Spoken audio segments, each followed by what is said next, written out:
여러분 안녕하십니까? 2월 18일 화요일 뉴스 외전 시작하겠습니다. 오후 2시부터 헌재에서 윤석열 대통령 탄핵 심판 9차 변론이 시작됩니다. 윤 대통령 오늘도 참석합니다. 이 자리에 임지봉 서강대 법학전문대학원 교수 김세영 기자 나와 있습니다. 어서 오세요. 안녕하세요. 안녕하세요. 안녕하세요. 김 기자한테 먼저 좀 물어봐야 될 것 같습니다. 오늘 9차 변론 증인 신문은 없죠? 어떻게 진행이 됩니까? 네, 맞습니다. 조금 뒤인 오후 2시부터 9차 변론이 시작되는데요. 말씀하신 대로 증인 신문은 별도로 없습니다. 탄핵 소추 사유에 대한 양측 입장을 듣고 증거를 정리하는 절차가 이루어지는 날인데요. 양측은 각각 2시간씩 입장을 발표할 시간이 주어집니다. 증거로 채택됐지만 별도의 증인 신문이 없어서 다뤄지지 않은 그런 증거들을 이제 마지막으로 정리를 하는 거고 각 측에서 이제 강조하고자 하는 입장을 정리하는 겁니다. 이때 동영상을 틀거나 이렇게 증거를 재생할 수 있는 그런 시간도 주어진다고 합니다. 좀 어떤 내용을 중심으로 이제 2시간을 할애할지는 좀 지켜봐야겠습니다만 일단 국회 측은 1시간 정도는 증거 정리 또 나머지 1시간 정도는 입장을 정리해서 발표할 걸로 예상되는데요. 이번 탄핵 심판의 주요 쟁점이 되어온 국회 봉쇄, 선관위 병력 투입, 포고령 내용, 사법부 인사체포 지시 의혹 이런 쟁점을 중심으로 발표를 준비하고 있는 걸로 알려졌습니다. 특히 이제 국회 대리인단 측은 이 파면의 중요성 이 부분을 좀 강조할 걸로 예상되는데요. 그런 만큼 이제 반대편인 윤 대통령 측에서는 국무회의의 적법성과 계엄의 정당성을 주장하면서 이런 쟁점에 대한 방어가 주로 이루어질 것으로 보입니다. 결국에는 이런 쟁점들을 뒷받침해주는 이런 핵심 증거들, 진술들에 대한 신빙성을 공격할 걸로 보입니다. 오늘 윤석열 대통령 나왔잖아요. 직접 오늘도 발언을 할 걸로 보십니까? 어때요? 네, 조금 전 12시 반쯤 헌재에 도착했고요. 윤 대통령 측 대리인단도 1시쯤 입정했습니다. 윤 대통령이 직접 출석 의사를 밝힌 만큼 탄핵 소추 관련 자신의 입장을 직접 밝힐 가능성이 있습니다. 주어진 2시간의 시간 안에는 윤 대통령 본인이나 대리인 이렇게 증거 정리, 입장 발표 등을 할 수 있는 건데요. 다만 앞선 변론에서 증인 신문 이후에 윤 대통령에게 주어졌던 별도의 발언 시간처럼 이렇게 그 2시간 이외의 시간이 추가로 주어질지는 좀 지켜봐야겠습니다. 어느 쪽이 먼저 얘기를 한다. 이건 순서가 정해졌습니까? 우선은 이제 국회 측이 먼저 발표를 할 것으로 알려져 있습니다. 네, 2시에 이제 시작을 하면 어떤 얘기를 할지 좀 지켜봐야 될 것 같은데요. 교수님이 보시기에 국회 측 어디에 좀 중점을 두고 오늘 주장을 할 것 같습니까? 지금 탄핵소추 사유의 쟁점을 4가지로 정리했는데 네 가지 다에 대해서 다툴 것 같아요. 국회 측에서는. 그러니까 처음에 계엄 선포의 위헌 위법성. 그러니까 이게 전시사변 또는 이에 준하는 국가 비상사태가 아니다라는 점. 그리고 두 번째로 계엄 포고령의 위헌성과 관련해서는 또 이게 윤 대통령은 집행의사가 없는 그냥 포고령에서 놔뒀다라고 하지만 포고령 1호의 1항 같은 경우는 국회의 정치활동을 금지하고 있지 않습니까? 그것이 헌법 77조 3항에서 비상계엄 하에서는 행정부나 법원의 권한에 관해서는 특별한 조치를 할 수 있지만 국회는 손대지 못하게 하고 있는 것, 그런 점 등을 위반하는 포고령의 내용이다. 그리고 세 번째, 국회 침탈과 관련해서도 국회 무장한 계엄군들을 본청에 그것도 유리창을 깨고 투입한 것은 이제 국회 활동을 방해하기 위한, 더 구체적으로는 국회의 계엄 해제 요구권 가결을 막기 위한 그러한 것으로서 이것도 77조 3항 국회에는 비상계엄 하에서도 손 못 대게 한다는 것을 위반한 것이다. 네. 그리고 여러 증언이라든지 이런 거 이야기 같으면 심지어 국회의 그 계엄 해제 요구안 가결에 그 주축이 될 수 있는 국회의장이라든지 여야 대표라든지 이런 분들을 체포까지 지시했다. 이런 것들도 이제 77조 3항의 위헌성을 강화하는 그러한 증거라고 주장할 것으로 보입니다. 그리고 끝으로 선거관리위원회 침탈과 관련해서도 지금 윤 대통령이 근데 이 부분 자백해 버렸어요. 시스템 차원, 확인 차원에서 계엄군을 중앙선거관리에 내가 보내라고 지시했다. 이건 자백이 있기 때문에 국회 측에서도 굉장히 강하게 이 점을 주장할 것으로 보입니다. 왜냐하면 다시 77조 3항으로 돌아가면 행정부나 법원에 속하지 않는 독립된 헌법기관인 중앙선거관리위원회에 대해서는 손대지 못하거든요. 그런데 계엄군을 보냈다고요. 그게 시스템 확인 차원이건 무슨 다른 목적인 간에 보낸 자체가 이제 77조 3항 위반이다. 이런 식의 쟁점들에 이제 집중하면서 주장을 할 것으로 보입니다. 교수님이 말씀하신 이 4개 쟁점이 헌법재판소가 탄핵심판 변론을 시작을 하면서 보겠다라고 했던 4개 쟁점과 일치합니다. 그렇습니다. 네. 그럼 교수님이 보시기에 뭐 국회 측에서 이를 뒷받침할 만한 증언이라든지 증거라든지 어느 정도 좀 확보가 이미 돼 있다. 이렇게 보십니까? 어떠세요? 그렇죠. 네. 이제 국회나 윤 대통령 측에서 부른 그러한 증인들의 증언을 통해서도 이 4가지 쟁점에 관련해서 윤 대통령이 위헌 위법 행위를 했다라는 것을 입증할 수 있는 그런 근거가 될 수 있는 증언들이 많이 쏟아져 나왔고요. 예를 들어서 이제 국회 침탈의 면에 있어서도 이제 국회의원들을 이제 150명이 안 되게 국회 본회의장에서 끌어내라 그랬잖아요. 네. 150명이라는 숫자가 왜 중요하냐면 헌법 이제 77조에 의해서 5항에 의해서 제적의원 과반수의 찬성이 있으면 계엄 해제를 할 수 있거든요. 의결 300명의 네. 과반수가 151명부터거든요. 그러니까 150명이 안 됐으니까 끌어내라는 지시를 했다는 증언은 무엇을 의미하느냐. 그러니까 계엄 해제 요구한 가결을 막겠다는 그런 의도를 알 수 있는 그런 증언들인 것이죠. 국회 측에서는 그러면은 그동안 나왔던 이런 증언이나 증거들을 중심으로 해서 오늘 뭐 2시간 동안 그 입장을 표명을 할 거다. 네, 그렇습니다. 이렇게 보면 되겠네요. 예. 그럼 그 반면에 이제 윤석열 예. 대통령 측에서도 예. 반대 주장을 할 거잖아요. 어디에 좀 중점을 둘 거다 이렇게 보세요. 윤 대통령도 네. 4가지 쟁점에 대해서 다 반론을 제기할 거예요. 첫 번째, 네. 계엄 선포의 위헌 위법 선거가 관련해서 가장 중요한 쟁점이 되는 게 헌법 77조 1항 전시 사변 또는 이에 준하는 국가 비상사태에서 계엄을 선포할 수 있게 하고 있는데 이것이 야당이 탄핵 소추를 남발하고 그다음에 행정부 예산을 대폭 삭감해가지고 행정 기능을 마비시키려 했기 때문에 행정부의 기능 수행이 현저히 곤란한 경우에 해당해서 이게 국가 비상사태다. 전시 사변은 아니지만 그런 식으로 하면서 계엄 선포가 위헌이 아니다. 또 계엄 선포권은 통치행위의 하나로서 헌법에 부여된 대통령의 권한이다. 권한을 행사했는데 왜 그걸 위헌이라고 하느냐라고 나올 것 같고요. 두 번째 포고령의 위헌성과 관련해서는 이미 이야기했잖아요. 대통령이. 나는 포고령 그 위헌적인 내용이 있는 거 봤는데 국회의 정치활동을 금한다든지 그냥 집행의사가 없었기 때문에 그냥 놔둬라 했다. 그런데요. 집행의사가 있고 없고는 중요한 게 아니에요. 그런 내용이 포고령으로 대통령의 승인을 거쳐서 발표됐다는 게 중요한 거거든요. 그런데 그런 식으로 아마 방어를 할 것 같고요. 세 번째가 국회 침탈이죠. 네. 국회 침탈과 관련해서는 윤 대통령은 계엄군을 국회에 투입한 것이 질서 유지를 위한 것이라고 계속 이야기하고 있잖아요. 오늘도 그런 주장을 계속할 거라고 보이고 끝으로 중앙선거관리위원회와 관련해서는 이제 그냥 부정선거 의혹을 파헤친다기보다 그냥 중앙선거관리위원회 시스템 확인 차원에서 보낸 거다. 근데 그거는 그 점은 아까도 말씀드렸지만 시스템 확인 차원이건 뭐건 간에 독립된 헌법기관인 중앙선거관리위원회 계엄군을 투입하는 건 위헌입니다. 그렇죠. 예. 어쨌든 지금 4가지 쟁점에 대해서 국회 측과 윤석열 대통령 측이 다른 네네. 주장을 가지고 오늘 첨예하게 맞설 거다. 그렇습니다. 이렇게 보시는 거네요.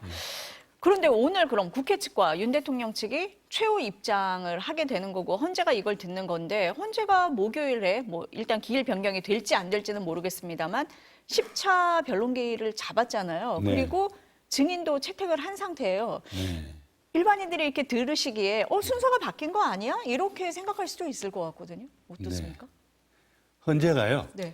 그러니까 오늘 화요일인 오늘 네. 이렇게 양측의 주장을 이제 정리해서 이제 2시간씩 듣기로 한 것은 저는 어떻게 보면 최후 변론에 가름하기 위한 것이다. 라고 보여지고요. 오늘 이렇게 최후 변론에 가름할 수 있는 양측의 주장을 정리해서 듣는 것은 어떤 의미냐면 오늘이 사실상 일반 법원의 재판으로 말하면 결심이다. 결심이라는 거죠. 그러면 목요일 날은 왜 또 그 정의신문을 받았느냐? 네. 그거는 지난 기일에 윤 대통령 측 윤곽근 변호사가 뭐라고 했습니까? 지금 헌재가 신속한 결정을 위해서 너무 속도에 치중한 나머지 윤 대통령의 방권 행사를 침해하고 있다. 그래서 우리가 자꾸 헌재가 이렇게 나가면 중대 결심을 할 수도 있다고 했어요. 그래서 언론에서는 그 중대 결심이 변호인 전원 사퇴를 의미하느냐 혹은 심지어 윤 대통령의 하야를 의미하는 것이냐 이 설왕설래가 많았는데요. 그랬죠. 그러한 중대 결심이라는 그 어떻게 보면 협박성 언사를 한 거고 그에 대해서 헌법재판소가 그래? 그러면 일단 화요일 날 공개 변론은 사실상은 결심이다. 이걸로 끝내는데 하도 중대 결심 운운하니까 추가적으로 딱 한 번만 증인들을 불러주겠다라고 해서 지금 한덕수 국무총리를 비롯해서 네. 3명의 증인들을 불러서 마지막 그러니까 증인신문을 하는 거죠. 그 대신에 더 이상의 증인신문은 없다는 거예요. 왜? 앞에 사실상 최후 변론에 준하는 그러한 최후 주장도 들었지 않느냐. 그러니까 이건 정말 마지막 추가 증인신문이다. 라는 의미에서 네. 그렇게 오늘 사실상 결심을 하고 추가적인 증인신문만 목요일 날 하고 그다음에 바로 공개 변론을 이번 목요일로 끝낼 것으로 보입니다. 교수님 보시기에는 어쨌든 오늘 9차 변론이 거의 최후 변론까지 다 하고 있는 상황이어서 네. 마무리 수순이다. 그렇습니다. 그런데 뭐 윤석열 대통령 측이나 국민의힘에서 계속 헌재 절차라든지 공정성을 문제 삼으니 원하는 증인 채택을 한 번 더 해준 상황이다. 마지막으로 이렇게 딱 한 번만. 마지막으로 해준 상황이다. 예. 이렇게 보시는 것 같습니다. 그런데 그럼 목요일 날 네. 이날 열릴 거냐 말 거냐 지금 얘기가 있는데 헌재에서 뭐 오늘 이에 대한 입장을 밝힙니까? 아직 입장이 나오지는 않았는데요. 네, 말씀하신 대로 당초 오는 20일에 잡힌 10차 변론기일을 이제에 대해서 윤 대통령 측이 같은 날 오전에 서울중앙지법에서 열리는 내란죄 형사재판과 구속취소 신문 일정이 있다면서 기존 22일을 25일로 미뤄달라고 요청을 한 바 있습니다. 어제 헌재 브리핑에서는 별도의 이 관련된 입장은 밝히지 않아서 오늘 9차 변론에서 밝힐 것으로 예상은 됩니다. 국회 측에서는 뭐 굳이 변경할 필요 없다 이렇게 의견서를 낸 걸로 아는데요. 교수님이 보시기에는 어떻습니까? 변경 안 해줄 것 같아요. 안 해줄 것 현재는요. 같습니까? 네. 왜냐하면요. 네. 사실은 지금 준비기일 그렇죠. 공판 준비 기일이죠. 예. 그 형사재판에 준비기일이 열리기 때문에 그 참석해야 돼서 지금 이 탄핵 심판은 기일을 변경해 달라는 건데 그 10시부터 오전 10시부터 그 준비기일하고 구속 취소에 관한 본인의 신문이 네. 있는 것으로 알고 있습니다. 이 탄핵 심판은 2시부터잖아요. 그러니까 시간적인 간극도 있고요. 그리고 형사재판에서 준비기일 등에는요. 피고가 나오지 않아도 돼요. 그러니까 준비기일에 피고가 나오는 것이 의무사항이 아니라고요. 그리고요. 탄핵 심판에도 심지어 공개 변론에 피청구인이 나오지 않아도 돼요. 그래서 실제로 1차, 2차 변론 기일에는 윤 대통령이 안 나왔어요. 3차 변론 기일부터 지금 나온 거잖아요. 그러다가 마지막 10차 변론 기일에 안 나오겠다 하면 없이도 윤 대통령 없이도 공개 변론을 진행할 수 있는 것이죠. 어제 헌재가 브리핑을 할 때 그런 얘기를 했었죠. 윤석열 대통령이 10차 변론 기일에 나오지 않더라도 진행은 된다. 이런 얘기도 했었잖아요. 네, 맞습니다. 네, 헌재는 이제 탄핵 심판에 피청구인인 윤 대통령의 출석 의무는 없다고 아까 교수님께서 네. 말씀하신 대로 불참해도 원칙적으로는 가능하다 이런 입장을 밝혔습니다. 네. 이렇게 되면은 뭐 오늘 헌재가 여기에 대한 입장을 밝힐지 아닐지는 모르겠습니다만 교수님이 보시기에는 지금으로서 기일을 변경해야 할 중대 사유는 없는 것 같다. 이렇게 보시는 거네요. 왜냐하면 헌재 재판관들은 그것을 알고 있습니다.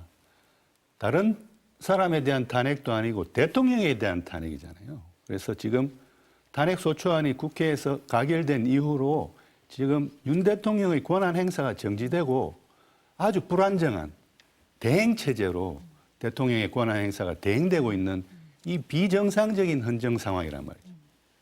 이걸 헌재는 신속한 결정으로 빨리 이 비정상을 정상으로 돌려야 할 책무가 있는 거예요. 그러한 헌법재판소 재판관들의 책무에 대해서 헌법재판관들 8분이 다 잘 인식하고 있는 것으로 보여요.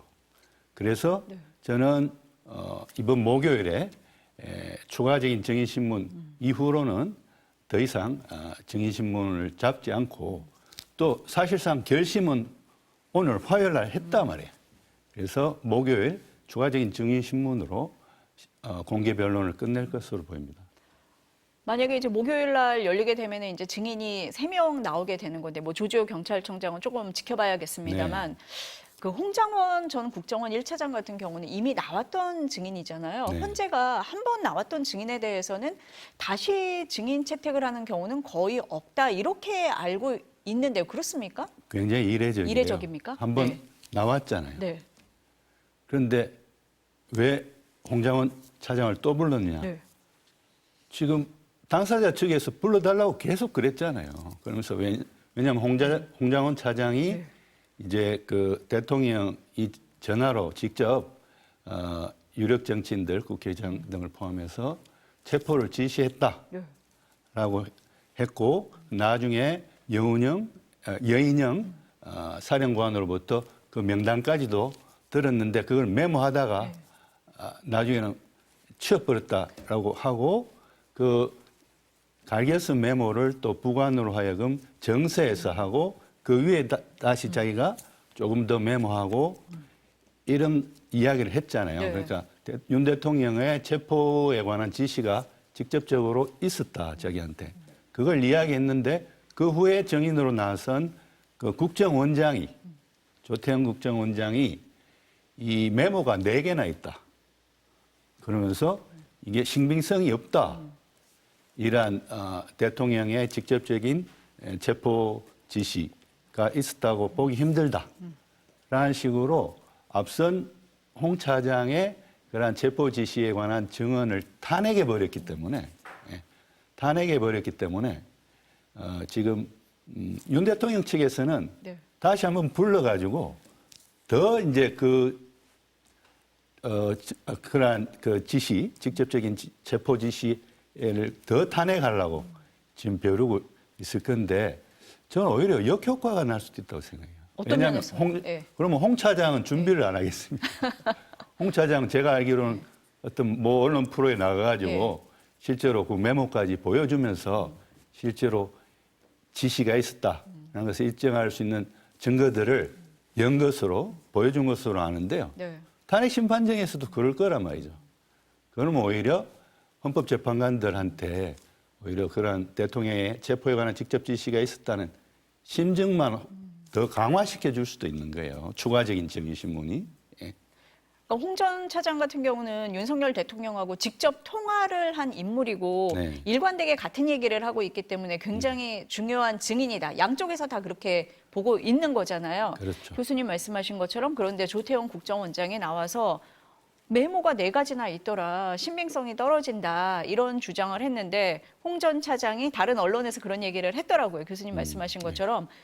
4종류의 명단이 다른 것처럼 얘기를 하는데 아니다. 중요한 건 명단 아니냐. 그리고 이미 검찰이 확보한 뭐 방첩사라든지 조지호 경찰청장에게 들은 명단하고 거의 일치하거든요. 그렇게 본다면 교수님 보시기에 다음에 증인으로 나오더라도 윤석열 대통령 측의 주장을 깬다고 얘기를 해야 될까요? 그런 주장을 또 홍 전 차장이 할 거다. 이렇게 보시는 겁니까? 그럼요. 네. 예. 왜냐하면 본인이 제일 잘 알겠죠. 대통령의 전화를 통한 체포 직접 지시가 있었다는 것이 실체적 진실이라면 그 전화를 받은 본인이 제일 잘 알 거고 본인이 직접 그런 전화가 있었다는 증거, 직접적인 증거, 또 정황 증거들을 반드시 또 제시하리라고 봅니다. 그다음에 한덕수 국무총리도 마찬가지예요. 계속 윤 대통령 측에서는 불러달라 했잖아요. 네. 그게 이제 국무총리라는 것은 대통령을 보좌하는 제2인자잖아요. 그러니까 계엄 선포와 관련해서 제일 잘할 수 있고 대통령 이외에는 제일 잘할 수 있기 때문에 불러야 된다라는 이유로 계속 신청했는데 헌재가 그걸 신청을 기각해버리니까 중대결심 운운했잖아요. 그런데 가만 보시면요. 한덕수 총리는 국회 측에서는 그걸 이제 신문할 거예요. 그러니까 국무회의가 계엄 선포 전에 있었는데 그게 적법한 국무회의였느냐. 왜냐하면 적법한 국무회의가 없었으면 다시 윤 대통령이 추가적으로 헌법 89조 5호를 위반한 게 되거든요. 헌법 89조는 다음의 사항은 사전적으로 국무회의 심의를 거쳐야 한다라고 해놓고 그 5호에서 계엄과 그 해제라고 돼 있다. 그러니까 계엄 선포를 대통령이 하기 전에 국무회의를 반드시 거쳐야 하는데 지금껏 한덕수 국무총리가 국회에서의 증언이나 이런 데서 해온 이야기는 뭐죠? 제대로 된 적법한 국무회의가 없었다. 5분 동안 대통령 혼자 나와가지고 계엄을 해야 된다고 일방적으로 이야기하고 나갔다. 그러니까 국무회의도 국무회의에 관한 규정이 있거든요. 그 절차가 있어요. 안건 상정, 그다음에 심의, 의결이라고요. 물론 국무회의는 의결기관이 아니라 자문기관에 가까운 심의기관이기 때문에 그 의결이 대통령을 법적으로 구속하지는 않아요. 그래도 의결이란 절차는 있다고요. 그런데 그런 것 없이 일방적으로 윤 대통령이 혼자 이야기하고 계엄 선포한다고 그러고 나가버렸는데 그걸 적법한 국무회의로 볼 수 없다는 그런 입장을 계속 개진하고 있는데 네. 이번 목요일에도 그런 입장을 개진하면 그게 윤 대통령 측에 유리한 그런 증언일까요? 근데 왜 부릅니까? 국회에서 했던 얘기를 뒤집을 가능성이 지금으로서 낮아 보인다. 이런 관측이 많은데요. 그럼에도 불구하고 부르는 이유는 어디에 있다고 보십니까? 다른 증언을 유도하기 위해서일까요? 다른 네. 증언, 좀 달라진 증언. 달라진 증언. 그것도 대통령 본인이 네. 심판정에 앉아서 지금 한덕수 총리나 홍장원 차장을 보고 있는데 네. 예. 계엄 선포를 할 수밖에 없었던 당시의 상황이라든지 상황에 뭐 이런 대해서 얘기를 약간이라도 드러낼 거다. 네. 좀 더 도움이 되는 네. 그러한 증언을 할 수도 있지 않을까 그런 생각에서 아마 추가적인 그러한 정의 신청을 한 것으로 보이는데요. 글쎄요. 결과는 지켜봐야 알겠죠. 김 기자 어떻습니까? 지금 한덕수 총리, 조지호 경찰청장이 증인으로 채택이 돼 있잖아요. 어떤 점에 지금 주목을 하고 있습니까? 쟁점이 뭡니까?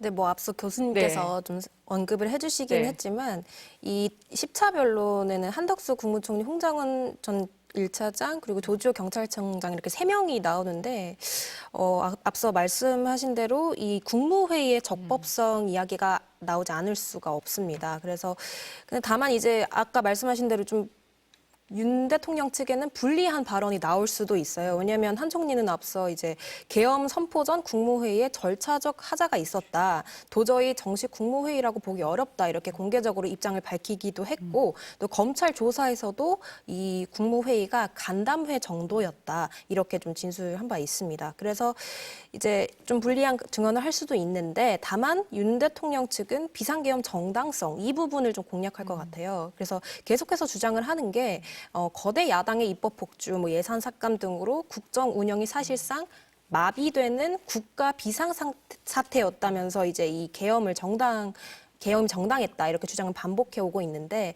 이 부분을 좀 질문하지 않을까 싶습니다. 또 조지호 경찰청장 같은 경우에는 앞서 건강상의 이유로 2차례 불출석한 바 그랬죠. 있습니다. 네, 그래서 이번 10차 변론에도 그럴 가능성은 배제할 수는 없는데 어제까지만 해도 아직 그 불출석 사유서가 제출되지는 않은 상태라고 합니다. 헌재 측은 이번에도 출석하지 않으면 뭐 강제 구인을 검토할 수도 있다 이런 입장을 밝히기도 했습니다. 조 청장은 이번 계엄 관련해서 핵심 증인으로 좀 꼽히고 있습니다. 계엄이 선포되기 한 3시간 전쯤에 이른바 안가회동이라고 하죠. 이 안가회동에서 윤 대통령과 김용현 전 국방부 장관의 지시를 직접 들은 당사자이기도 하고요. 또 조 청장은 그 홍장원 메모에도 언급되는 그 체포 명단 관련해서 검찰 조사에서 구체적인 국회 봉쇄 정황과 함께 이 10여 명의 체포 명단 요거를 이제 밝히기도 했습니다. 이제 함께 안가회동에 나왔던 김봉식 전 서울청장의 경우에는 대부분 묵비권을 행사하고 있어서 아마 조 총장의 증언이 이제 결정적인 역할을 할 수 있다. 이런 관측이 나옵니다. 그래서 이번에 만약에 조지호 청장이 나오게 되면 아까 말씀드린 대로 계엄 해제 요구안이 의결된 이후에도 국회 봉쇄 지시가 있었는지 또 이런 법관이나 정치인 이 주요 인사에 대한 체포 구금 지시가 있었는지 등을 따져볼 것으로 보입니다. 10차 변론에 나오게 된다면 어떤 얘기를 할지 주목이 되는 부분입니다. 교수님, 인권위 얘기 좀 여쭤볼게요. 어제 국가인권위원회가 윤석열 대통령의 방어권 보장 그리고 불구속 수사를 권고하는 내용의 결정문을 확정을 했어요. 네. 그러면서 비상계엄 선포는 고도의 통치 행위로 봐야 되고 윤 대통령 등 계엄 관련 구속자들은 불구속 수사가 타당하다. 이런 내용의 결정문이거든요. 이 부분은 어떻게 보십니까? 실망스럽습니다. 예. 통치행위 주장은 윤 대통령 측에서 일찍부터 제기한 주장이죠. 그런데 제가 이 스튜디오에 나와서 또 몇 번 말씀드렸지만 헌법재판소와 대법원의 판례에 할 것 같으면 그러니까 헌법재판소부터 말씀드릴게요. 아무리 고도의 정치적 결단에 의한 통치행위라 하더라도 그것이 국민의 기본권과 직접 관련이 돼 있으면 사법부인 헌법재판소가 심리할 수 있다. 라는 게 헌법재판소 확고한 판례예요. 대법원도 전두환 등 신군부의 내란죄 사건 대법원 결정에서 만약에 국헌문란의 목적으로 이루어진 내란에 해당하면 이거를 통치행위라고 볼 수 없다. 그래서 사법적 심사의 대상이 된다고 해서 유죄 판결을 내리잖아요. 국가인권위원회는 이러한 헌법재판소와 대법원의 통치행위에 관한 확고한 판례를 지금 왜곡하고 있는 거예요. 스스로가. 왜곡하고 있고 무엇보다도 국가인권위원회가 김대중 대통령 시절에 정말 그때도 반대하는 세력들도 있었는데 그 반대를 무릅쓰고 정말 국민의 특히 약자와 소수자 인권 보호를 위해서 국가인권위원회를 어렵게 설치를 했어요. 그런데 헌법에는 못 두고 그때 반대가 많아가지고 법률상 기관으로 국가인권위원회법에 따라서 국가인권위원회를 이제 설립을 해서 그동안 국가인권위원회가 뭐 물론 그 침체기도 있었습니다만 전반적으로 평가해 보면 정말 소수자 약자의 권리 신장을 위해서 긍정적인 기여를 많이 했거든요. 근데 최근에 그 국가인권위원회 윤 대통령에 대한 방어권을 법원이 지금 침해하고 있다라든지 통치행위인데 왜 그거를 위헌 위법하다고 그러느냐 이런 주장들은 앞선 국가인권위원회 그 위원이라든지 그 구성원들이 쌓아왔던 그런 긍정적인 업적들을 한순간에 물거품으로 만드는 짓이에요. 예? 그리고 지금 제가 알기로는 국가인권위원회 윤 대통령의 방어권 제약에 대한 안건이 상정된 똑같은 날 윤 대통령에 의한 12.3 비상계엄 선포로 침해된 시민의 권리 구제에 관해서 기본권 침해에 대해서 일반 시민의 기본권 침해에 대해서 직권조사를 하자는 안건도 상정이 됐는데 그 일반 시민의 비상계엄 선포로 인한 기본권 침해 안건은 기각해 버렸어요. 그리고 권력자인 윤 대통령의 방어권 제약에 관한 안건에 대해서는 맞다라고 하면서 인용 결정을 내렸어요. 이건 뭘 의미하냐? 국가인권위원회가 이제 더 이상 국민의 인권의 보루가 아니고 권력자의 옹호기관으로 전락했다. 그런 식으로밖에 저는 표현할 수 없다고 생각합니다. 국가인권위원회 정말 정신 차려야 돼요. 계속 정신 차리지 못하면 원래는 국가인권위원회를 헌법에 규정해가지고 헌법기관으로 올리려고 그랬는데 이번에 이런 사태를 보고 국민들 어떻게 생각했어요? 법률상 기관이니까 국가인권위원회법 폐지하면 돼요. 정말 많은 국민들이 저거 폐지해야 되겠네? 그런 생각을 하실 거라고 저는 봅니다. 인권위가 왜 존재하는지에 대한 의문이 존재 생긴다. 이유를 인권위원회의 존재 이유인 일반 국민, 특히 약자 소수자의 인권 보호, 라는 그 존재 이유를 망각하고 지금 권력자의 그 방어권 옹호기관으로 전락해 버렸잖아요. 인권위가 윤 대통령에게 이제 이런 결정문을 의결을 하니까 그 내란 주요 임무 종사 혐의자들 인권위에 긴급 구제를 요청을 하고 있거든요. 김용현 전 국방장관은 헌재 수사 기록 사용을 중단시켜 달라 이런 긴급 구제를 신청을 했고 문상호 여인영 전 사령관도 뭐 당사자는 아닙니다. 제3자 신청 방식으로 구제를 신청했는데 오늘 심의 의결이 됐어요. 이런 일련의 상황은 어떻게 보십니까? 인권위원회가 윤 대통령에 대해서 편향적으로 그러한 안건을 처리하니까 지금 내란죄 공범들도 다 지금 국가인권위원회 권리구제를 신청하는 거죠. 그건 당연한 거예요, 어떻게 보면.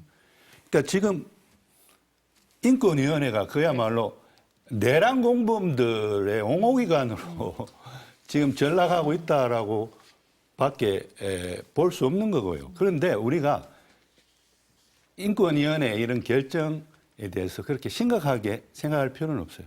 왜냐하면 인권위원회는 국민의 인권 옹호기관으로서 인권위원회의 결정은 공고적 효력만 가져요. 그러니까 탄핵 심판에 뭐 영향을 주거나 이러진 않는다고 영향을 줄 수 없어요. 네. 예. 특히 예를 들어서 뭐 구속영장 발부라든지 네. 이런 거에 대해서도 증거인멸의 우려가 없는데 구속영장을 발부했다고 하잖아요. 근데 그래서 그게 잘못됐다? 근데 그 공고적 효력밖에 없기 때문에 법원은 그냥 무시하면 돼요. 그리고 무시할 만한 게, 자, 법원이 얼마나 많은 그 기록이나 자료들을 보고 고심고심 끝에 결정한 거겠습니까? 구속영장 발부 결정이요. 예? 그렇죠. 그러면서 법원은 이제 구속영장 청구서, 그 다음에 그에 따른 증거 서류들, 그런 거 다 보고 또 직접 윤 대통령을 불러다가 신문까지 했잖아요. 예? 그래서 비상입법기구 설치, 이거는 문건 어떤 의미냐 물어보기도 했잖아요. 그게 사실은 정말 중요한 그 쟁점이거든요. 그거를 고의적으로 문건에 넣었다는 것은 국회를 무력화하고 사실은 전두환식의 국보위 입법회의라는 것을 만들어가지고 개헌을 통해서 장기 집권으로까지 갈 수 있는 생각을 하고 있었다는 증거가 또 될 수 있는 거예요. 그런 판사들이, 영장 발부한 판사가 여러 가지 기록들을 가지고 오랫동안 고민을 해가지고 영장을 발부한 건데 인권위원들은 그런 기록들 봤어요? 그런 기록들이나 그런 데 대한 접근권이 없다고 인권위원들은요. 그냥 언론에 나온 것만 보고 지금 이야기한 거예요. 그런데 그러한 인권위원회 권고 결정을 법원이 따르겠습니까? 기록을 봐도 법원이 훨씬 더 많이 보고 고민 끝에 한 건데요. 예. 전혀 법원의 결정에는 인권위의 결정이 영향력이 없습니다. 교수님은 인권위의 결정 굉장히 실망스럽다고 말씀을 하시고 탄핵 심판이라든지 법원에 영향을 주지는 않을 거다 이렇게 말씀을 하셨습니다. 교수님과는 잠깐 여기서 말씀을 멈추고요. 저희가 2시부터 이제 탄핵 심판 변론이 진행되는 상황을 보면서 다시 모시고 얘기를 나누도록 하겠습니다. 잠깐 이따 다시 모실게요. 네.